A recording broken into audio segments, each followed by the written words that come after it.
Welcome to the Investor's Decoder Ring, a financial detective's guide. We will learn to move from market noise to actionable nuance by focusing on profit, value, and growth. First, identify the suspect.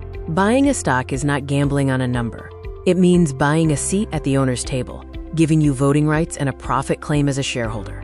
The ID card is the ticker symbol, like AAPL for Apple. This shows the current price, the daily change, and the bid/ask negotiation between buyers and sellers.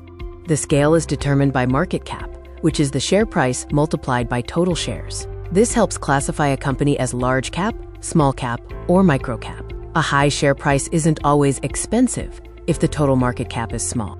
When checking the timeline, line charts provide a summary, while candlesticks give a detailed report of the day's open, high, low, and closing prices. The body shows the struggle between open and close, while the wicks show the extremes. Pattern recognition helps identify support and resistance. Support is the floor where buyers tend to enter, and resistance is the ceiling where sellers enter.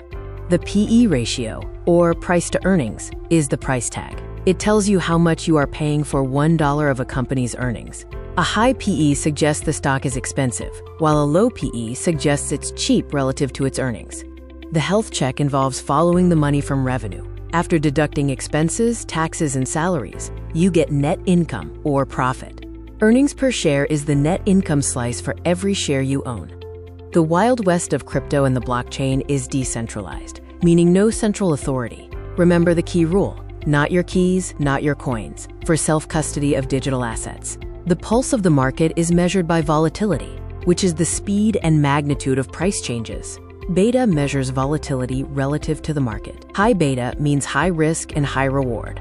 Low beta means more defensive and stable. When making a move, a market order buys immediately at the current price, prioritizing speed.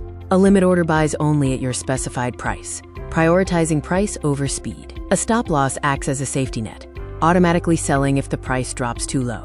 Market sentiment can be categorized as a bull market, showing optimism and rising prices, or a bear market, showing pessimism and prices falling over 20%. The mood of the crowd often matters more than the facts.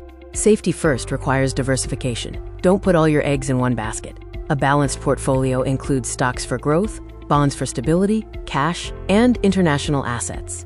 ETFs allow you to buy a whole basket at once. The psychological trap is the battle between fear and greed.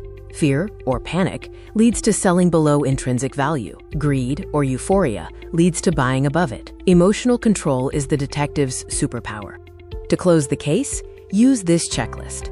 Understand the business, check the market cap and volume, analyze the chart trend, ensure the PE ratio is fair, assess the beta, set a stop loss, and finally, place a limit order. Always invest in what you know.